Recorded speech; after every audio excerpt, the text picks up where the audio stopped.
Have you ever been stuck in an elevator? The doors close, the box lurches, and then nothing. You press the button for your floor, but it just keeps going up or down with no end in sight. Annoying, right? But what if it wasn't just annoying? What if it was terrifying? What if the elevator never stopped, trapping you in a metal box hurtling through a concrete shaft forever? That's exactly what happened to me. Well, sort of. It all started on a Tuesday.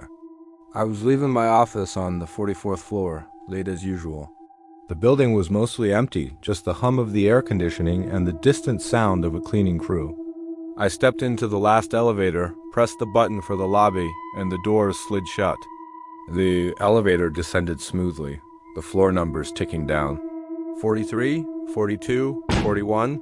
I scrolled through my phone, barely paying attention. It was when we passed the 20th floor that I first felt it. A slight shudder. The descent didn't slow. It felt like it was speeding up. 15, 14, 13. My stomach lurched. This wasn't right. I looked up at the panel.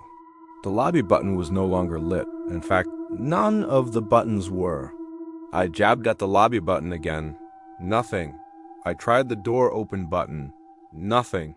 My heart started to hammer against my ribs. 10, 9, 8. We were going to crash. I braced myself, my knuckles white as I gripped the handrail. 3, 2, 1, L, the lobby. But we didn't stop. The elevator shot past the ground floor, plunging into the sublevels. B1, B2, B3. Panic set in, cold and sharp. I started smashing the emergency call button, a frantic, repeated press. It buzzed once, twice, then a crackle of static filled the small space. Finally, a voice. But it wasn't the calm, reassuring tone of building security. It was a scream. A terrified, desperate scream. "Help me, please, it won't stop."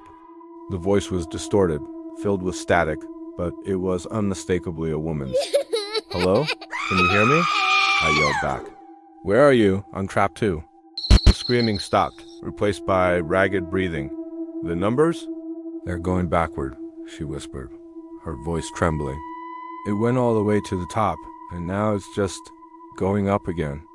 I looked at my own panel. The sub-level lights had gone dark. Instead, the number 45 was lit up. Then 46, 47. My building only has 44 floors. That's impossible, I breathed. This building doesn't go that high. "I don't understand," the woman sobbed. "The call button. It said it was connecting to the past. Year 2024. Is that right?"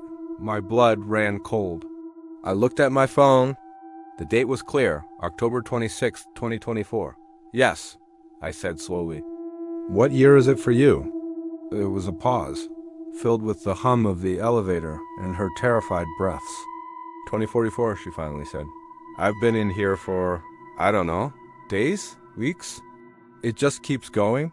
Before I could process this, her voice was cut off by another burst of static. Then, a new voice, a man's this time, much older and gravelly. "Is anyone there?" The console says I've reached the origin point, the first incident. "Who is this?" I demanded. "My name is Arthur," he said, his voice weary. "I'm in the elevator. Year 2071. We call it the Sisyphus box. It's a legend, a ghost story. The elevator that never stops. They say it started with someone in 2024. Me, he was talking about me. I was patient zero of a paranormal time loop.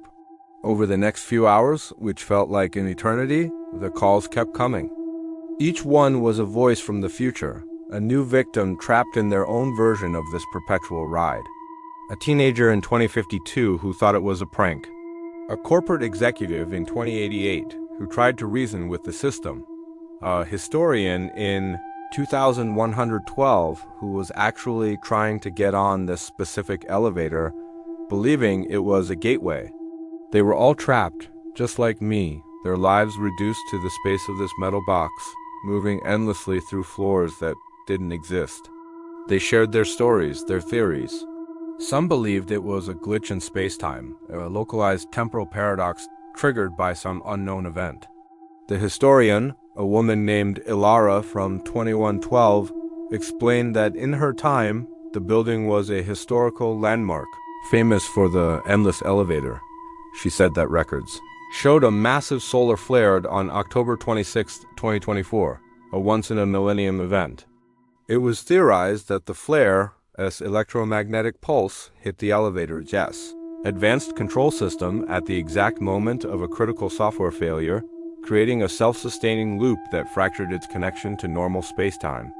It wasn't just moving up and down in a building. It was moving up and down through time, but only a few seconds or minutes into the future with each floor. The elevator wasn't just a box.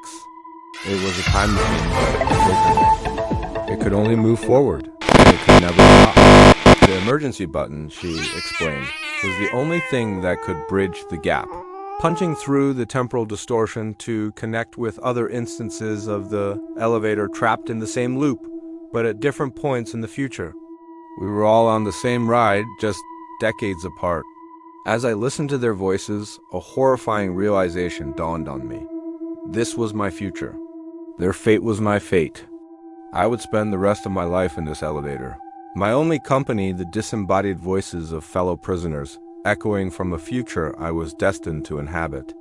I'd watch the world change through the crack in the doors.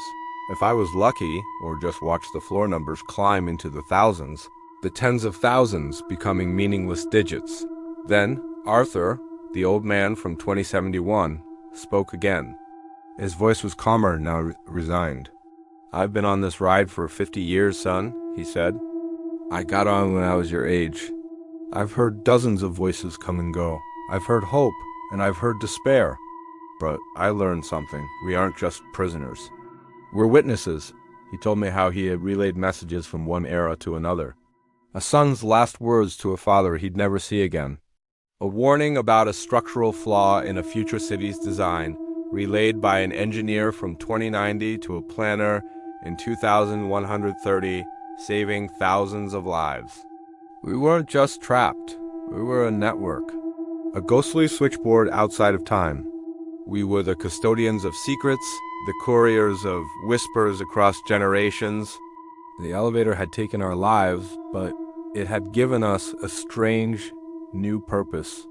The panic in my chest began to subside, replaced by a bizarre sense of calm. I was part of something bigger than myself. Something terrifying, yes, but also profound. I looked at the glowing panel. The floor number was now 731. The ride was far from over. In fact, it was just beginning. I took a deep breath, leaned against the cool metal wall, and pressed the call button. I waited for the crackle of static, for the next voice from the future. It was my turn to listen, my turn to be a witness. I had all the time in the world, literally. My name is Leo, and this is my story. And it's a story that never, ever ends. What would you do if you were trapped? Would you fall into despair, or would you find meaning in the endless journey? Sometimes the most terrifying prisons can reveal the most unexpected purpose. Thanks for listening. If you like this story, be sure to hit that subscribe button and ring the bell for more strange tales. See you next time.